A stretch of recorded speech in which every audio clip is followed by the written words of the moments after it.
Assalamualaikum warahmatullahi wabarakatuh. Pada pembelajaran prakarya dan kewirausahaan pada hari ini, kita akan belajar tentang materi ide dan peluang usaha makanan internasional, kontinental, dan oriental dari bahan pangan nabati dan hewani. Masih bersama saya dengan Ibu Anggraheni Niryasari.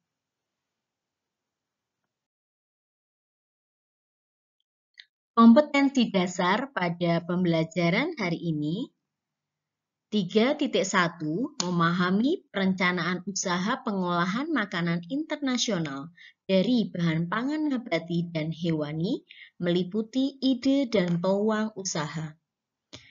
4.1 Membuat perencanaan usaha pengolahan makanan internasional dari bahan pangan nabati dan hewani yang meliputi ide dan peluang usaha, sumber daya, administrasi, dan pemasaran.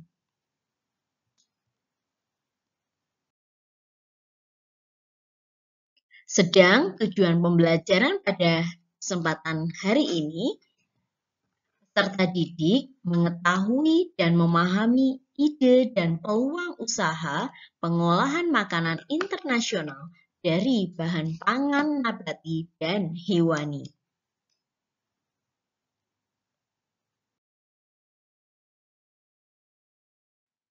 Latar belakang dari usaha ini, yang pertama, era globalisasi.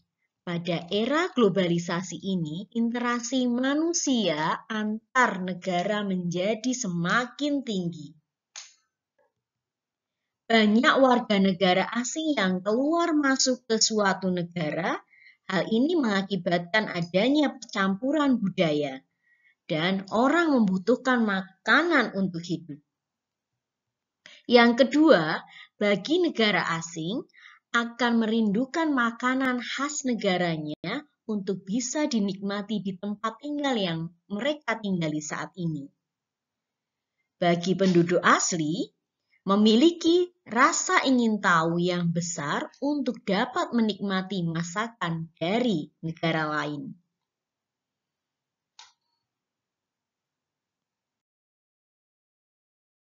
Nah, dari latar belakang yang saya sebutkan tadi, kita harus jeli melihat peluang usaha.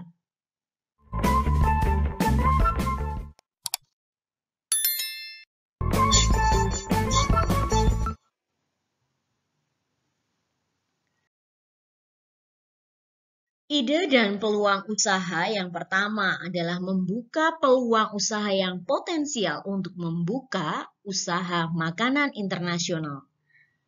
Kenapa? Karena seseorang yang memiliki keahlian memasak dengan standar internasional dan bisa diterima oleh semua orang akan menjadi peluang usaha yang terbuka lebar untuknya. Yang kedua, semua orang itu butuh makan. Sehingga untuk memenuhi kebutuhan tersebut, kita bisa membuka warung makanan atau restoran.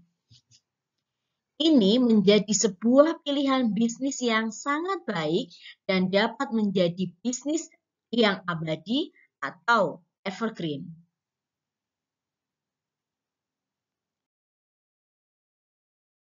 Yang ketiga, Indonesia itu merupakan salah satu daerah tujuan wisata.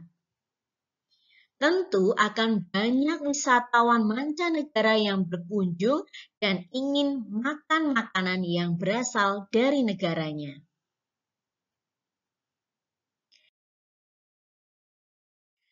Dari latar belakang yang telah saya sebutkan tadi, maka jika dicermati dengan baik, hal ini, masakan internasional ini bisa menjadi peluang yang sangat baik untuk berwirausaha makanan internasional.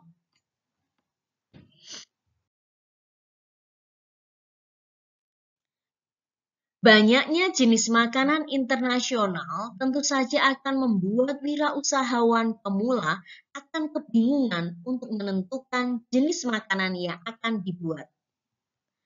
Nah, sebelum memulai usaha makanan internasional, ada beberapa hal yang perlu diperhatikan.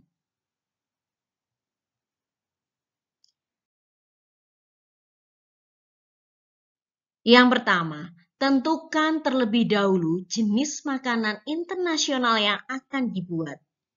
Kenapa? Karena dengan menentukan jenis makanan internasional, bisa dilihat dari banyaknya asal negara wisatawan yang datang berkunjung. Kemudian, melihat ketersediaan bahan makanan di lingkungan sekitar kita. Sehingga kita dapat mengetahui jenis makanan yang dibuat itu sesuai dengan keinginan pasar dan bahan bakunya mudah untuk kita dapatkan.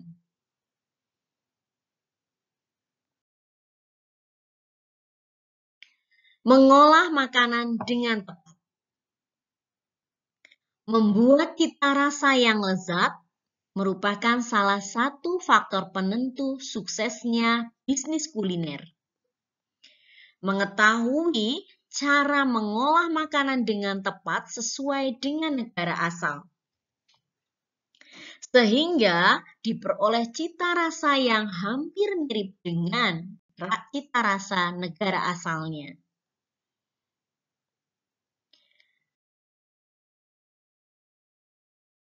Yang ketiga, gunakan bumbu yang tepat. Ada beberapa jenis makanan internasional yang menggunakan bumbu asli dari negara asalnya. Jika memungkinkan, gunakan bumbu yang asli.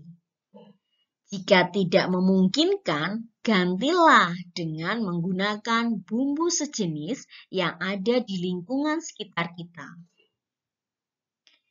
Kita dapat melakukan kreasi menggunakan bumbu yang disesuaikan dengan selera masyarakat sekitar.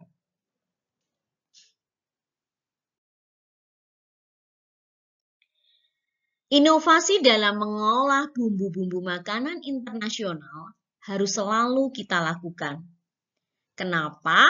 Agar makanan yang dibuat ini memiliki cita rasa yang nikmat dan disukai oleh pasaran.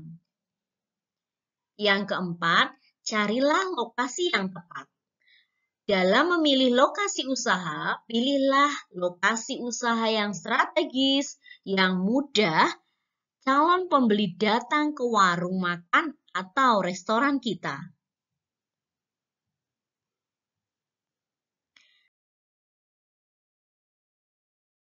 Yang kelima, tentukan harga yang bersaing.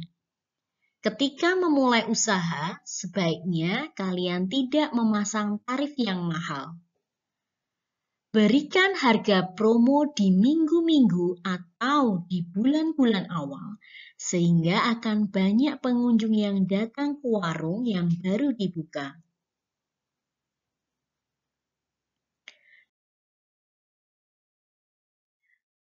Keenam, berikan pelayanan prima. Berikan pelayanan yang berkualitas baik, misalnya melayani dengan cepat, cekatan, dan ramah. Membuat pelanggan merasa puas dan akan selalu ingat. Kenapa? Karena jika mereka puas dan selalu ingat, mereka akan dengan senang hati untuk selalu datang ke warung atau restoran kita. Selain itu, kenalilah pelanggan tetap kalian agar mereka merasa senang karena selalu diperhatikan.